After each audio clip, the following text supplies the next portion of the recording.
working as a nurse on temporary permit. The only requirement were to put in 250 hours of supervised nursing and to pass the RN exam. After work each day, I would go over to the library across the street. There didn't seem to be anywhere to get resources and reading material to help me pass the RN exam. I spent hours researching and sitting in the library studying, as well as working on my resume, preparing for interviews and job searching. I sent my resume to every possible website, but very few called to ask if I had the full RN license. There were some employers who asked me to call back once I got through the exam and got my permanent license. I had a license, but finding a job was the toughest challenge. I applied to work as a volunteer nurse at many hospitals, but there was no reply from anyone. In November 2008, I learned success was having an international nurses conference, and hundreds of nurses gathered there with years of experience in their country. There were a few who had passed the RN exam but had no job. BCUNM members were present at the conference, so I registered saying I had a license but no job. I submitted my resume to a few employers who were present and showed my interest of working in any department in any hospital. In December 2008, I received a call from Mrs. Anna Coletta asking me my preferences of working in specific departments, and my answer was, I'm ready to work anywhere in any hospital setting. My priority was getting 250 hours of experience, and it did not matter where. In January 2009, I got a call from Vancouver Coastal Health Authority asking me to come for an interview at Richmond General Hospital on Monday. I was happy and confirmed the appointment. Before I could ask the time and name of the person who was calling me, she said she would call me back because she had to answer some other call and hung up the phone. I waited for the call more than 3 hours, then called back to the same number. The person who answered had no information on this topic and could not figure out who had called me. She felt sorry and could not help me without knowing the name. I was determined not to give up.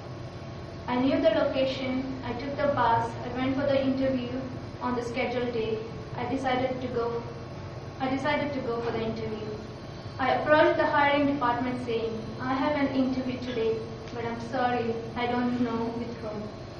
The receptionist tried calling all the managers, but no one had my name on their list. I was sent back home without any interview. Before leaving the hospital, I used this as an opportunity and gave my resume in person to one of the managers working there. I did not give up hope. I waited for my phone to ring, and after 2 days, I got a call back from the same person who called me last time. She apologized for not calling back on the same day. I found out that the day I went for the interview was a day off, and that's why the receptionist couldn't find anyone who had talked to me. Anyway, I was happy she called me for an interview as soon as possible. I went for the interview relaxed, not sure if they would hire me when I left the room, but was happy for getting the opportunity of an interview in Canada. I had given my references from India, but was not sure, due to the time differences, if they would take the call or reply to the emails. I had lots of things going on in my mind. After 2 days of my interview, I got a call saying my references came back with good feedback and I was hired. Wow, this was the happiest moment of my life, and I had worked really hard to achieve it. The next day, I went to collect my offer of employment. I was offered a full-time regular post in acute medical unit. I was hired at step 9. All the previous experience was counted. I started working in March 2009. I have talented, amazing people working with me. My manager, Carol Sauro, my educator, Mr. Norm Greenway, my team leader, and all the co-workers support me and work with me together. It's wonderful to work here. In the beginning, it took me time to learn the Canadian healthcare, but now I'm confident and work with full confidence. Every day may not be good at the hospitals, but there's something good in every day, and I learn and grow. I got my 250 hours of experience. sat for the RN exam in June 2009, got through the exam, and have my full license now. I feel I still have a long way to go. Now I have the opportunity to further educate myself and maybe one day work once again as an ER nurse. I'm so much in love with Canada and the people around me. I'm willing to offer my assistance to all the new applicants in this field who need guidance and who are going through what I have. I would like to appreciate and thank Fraserside Employee Assistance Program, and special thanks to Mrs. Donna Hewen, my case manager. A very special thanks to Back in Motion, ARBC. It was wonderful to work with Mrs. Anna Nova. Thank you for encouragement and support. The College of Registered Nurses of British Columbia for guiding me and answering my emails. Thanks to Success and BCNU for organizing the International Nurses Conference. It helped me in my success. A special thanks to Mrs. Anna Kuleta from Vancouver Coastal Health. Not forgetting to thank the Ministry of Advanced Education and Labour Market Development and the Ministry of Health. Without you, I'm not here. I would also like to thank organizations like Dress for Success who dressed me for my interview. Thank you, Marisa and Luis, for giving me an opportunity to present myself. Last but not the least, how can I forget my husband, who was always there for me on every step of my success. Thank you all for listening to me.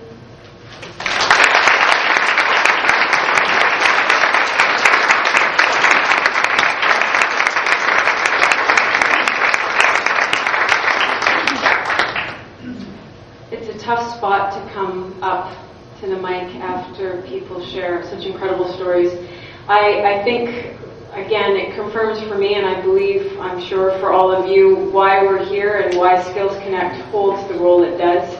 I know I was reminded of my husband, who is an immigrant, and Mina, I wanted to say Mabruk. My husband is also from the Middle East and worked very, very hard as a skilled immigrant over the past 20 years to get to where he is. Spent a lot of time teaching him English, and I've only learned 3 things in Arabic. I know how to say, give me money, tini masari, give me a kiss. Now I've forgotten that. Tini bosing, and Mabruk, which means congratulations. So Mabruk to all of those people who spoke to us today. I think we're going to do a quick fix to the agenda because I believe the food is going to come out in a few minutes. We had another activity planned, and quite an important one, because although Skills Connect is kind of the anchor in the province for providing assistance to IEHPs, as Jean-Sebastian and Lucy shared, there are a number of other initiatives that are supported by both ministries and other ministries and funders throughout the province, and we would like to take some time in small groups to share some promising practices, initiatives, resources, and tools that you may be using in your organizations to facilitate the integration of new immigrants and specifically IEHPs. That's been identified as a real gap, is the sharing of information. Too often we hear that people say, well, I didn't know that existed, or too bad I didn't know about that before. So this is a starting point, and I've got a worksheet that we'll be completing, and I'll collect it and compile it, and we'll use that as a starting point to share out about all of the things that are going in the province so that we all have that at our fingertips. So what I recommend now, because we only have 10 minutes before lunch is served, how about you all go check your BlackBerry message?